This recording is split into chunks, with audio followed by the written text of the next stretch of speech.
Retrieval practice is a strategy in which bringing information to mind enhances and boosts learning. Deliberately recalling information forces us or our pupils to pull our knowledge out and examine what we know. Overall, the Education Endowment Foundation, or the EEF, has shown through meta-analysis that there are many positives to retrieval practice. It's crucial in education and has been prevalent for over 100 years. On the contrary, they have discussed how it might not be as effective as there are potential downfalls of its implementation.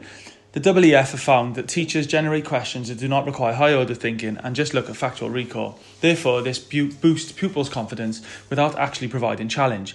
In addition, teachers may allocate too much time quizzing, consequently losing time where new content could be covered.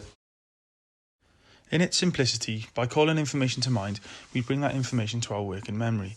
Therefore, in order to understand retrieval practice, we have to understand how memories are made. We create long-lasting memories through the dialogue between working memory and long-term memory. Importantly, and perhaps not immediately apparent, an active memory retrieval can actually improve memory and boost learning. For example, pupils tend to highlight passages or take notes before reviewing those or going over the entire text again.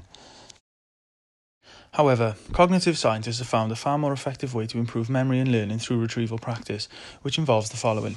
After reading new material for the first time and taking notes, students try to recall the most important information it contained without looking at either the text or their notes.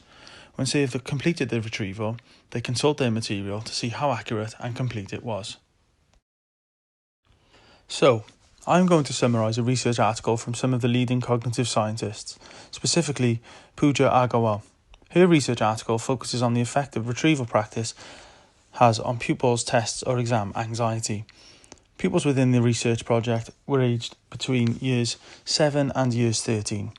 As practitioners, we inevitably notice mere immaculate pupils' anxiety when it comes to examinations, and this article provides further evidence that retrieval practice should be consistently used within our teaching.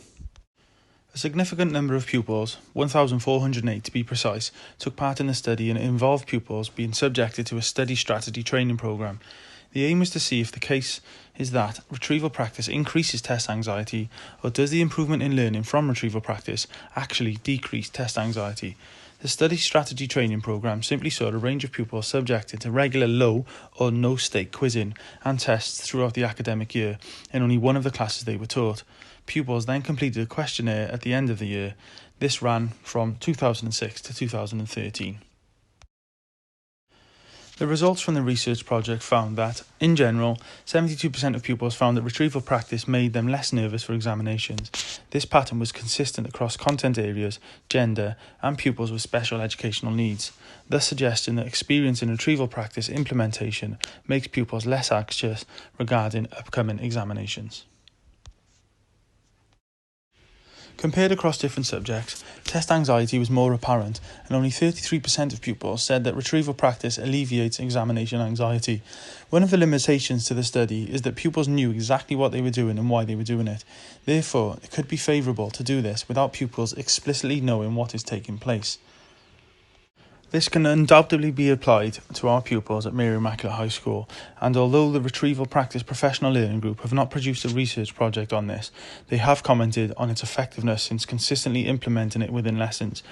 The group focused on more than one type of low or no stake quiz that created a positive learning environment, and pupils showed excellent progress, specifically in Mr. Gill's geography and history lessons.